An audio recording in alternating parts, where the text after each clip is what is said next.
This is the clearest footage yet of the mid-air crash above the Potomac River in Washington, D.C. that claimed the lives of 67 people. Take a look. An Army Blackhawk helicopter collides with an American Airlines jet coming in for a landing at Ronald Reagan Washington National Airport in this clip from CNN. The National Transportation Safety Board has now recovered the black box from the jet, which could provide answers to some nagging questions as the investigation continues.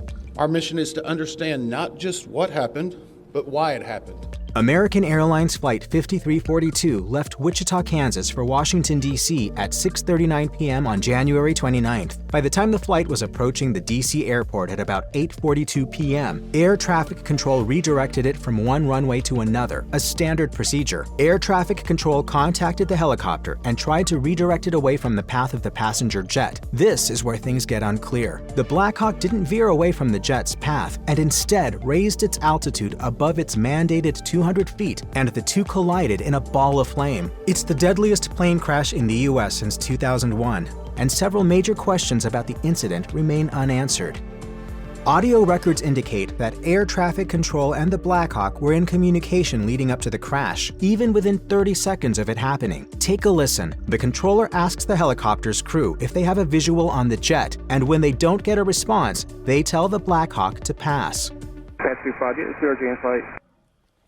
Pass 25, pass 100 CRJ. At this point, the Blackhawk replied that they had the aircraft in sight and requested visual separation, which means that a pilot wants a route or instructions to safely get away from another aircraft. The logical assumption is that the Blackhawk pilot couldn't see where Flight 5342 was or couldn't see clearly enough. But it's unclear as of the making of this video why the Blackhawk didn't respond to air traffic control sooner, or why the Blackhawk was doing training exercises so close to the airport's runways in the first place.